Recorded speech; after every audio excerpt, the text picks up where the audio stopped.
Bunting is such a waste of an out. What are you talking about? Last night in the World Series, the Dodgers did it. In this video, we're going to show you when, why, and how you can help your team master the art of bunting. Let's get into it. All right, guys, let's start with how to teach bunting. So the first thing we want to do is tell our players to move up on the plate. We want to make sure we have enough coverage to cover that pitch that's a ball or two off of the plate. Next, we're going to get to our batting stance. We're going to be slightly up in the batter's box. And when we make our pivot to bunt, we're going to turn our back foot just like we would hit, and we're going to break the bat into thirds. So my top hand is going to go about where the label is. I'm giving the thumbs up sign, and I'm going to let the bat rest right on top of my knuckle. My bottom hand is what's going to control my barrel. That's going to go about at the top of the grip.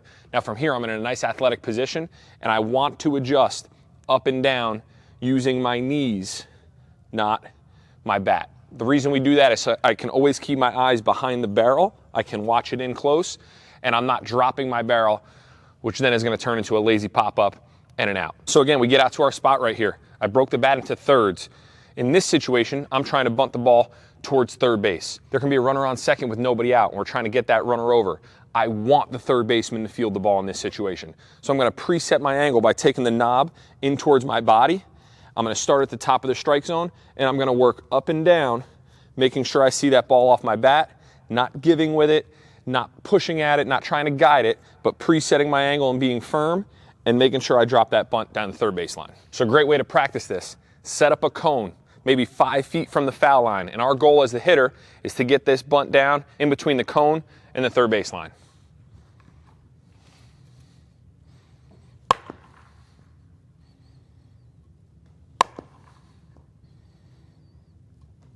Remember, my job here is to try to make that third baseman field the bunt. If I hit one right back at the pitcher like that, there's a good chance he's going to field it and throw the runner out. Preset my angle. I'm working up and down with my knees, and I'm trying to bury my head behind my barrel. Now in the next drill, we're going to move the cone over to the right side of the infield. We could use this in two different situations. One, the first baseman's playing really far back. Or two, we've got a runner on first, and the first baseman's actually holding the runner on, and we're trying to get him to second base. So it's going to be the exact opposite of what I did earlier. I'm still up on the plate. I'm still trying to get my coverage. I'm still breaking the bat into thirds, but now I'm going to push my handle out and create that and preset that angle towards first base. It's going to look just like this.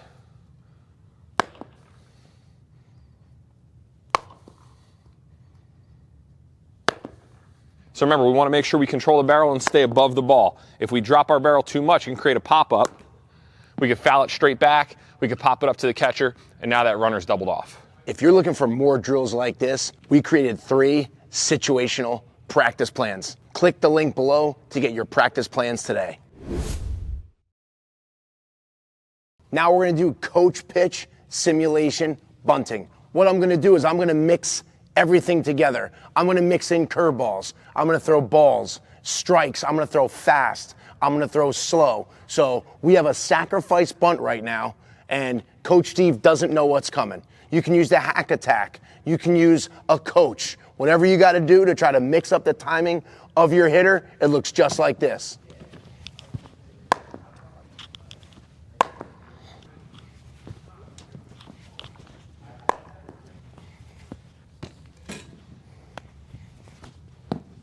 So as you can see, there was curveballs, there was fastballs, there was balls outside, high, low. He adjusted, he watched the ball, and he got the sacrifice bunt down every time. All right, coaches, now we're going to talk about the squeeze play. We're going to talk about the safety squeeze and the suicide squeeze. As you can see, we got a runner on third base. It could be a tie game late. We're trying to get this run in. So the safety squeeze, the base runner is going to wait for me to get the bunt down, and then he's going to break towards home plate. It's going to look like this. The pitcher gets to a stretch position. Coach Jake is in his primary lead. I get the bunt down, and Jake breaks towards home plate to score. That's the safety squeeze. We're not running on the pitch. We're making sure that the batter gets it down first. So the pitcher's in his stretch position. He's getting ready to deliver the pitch. As he goes through his stretch, Jake takes his secondary. I squirt a bunt. I get it down, and he breaks towards home plate. It's a great way to try to steal a run late in the game, and the reason we call it safety is because that runner is not breaking. If I miss the bunt, it's not the worst case scenario. Now let's talk about the suicide squeeze. In this situation, your batter has to get the bat on the ball. Jake is going to steal as soon as Coach Duke lifts his leg. So he's stealing on the pitch. If I miss this, he's going to be out at the plate. So I've got to get it down regardless of where the pitch is.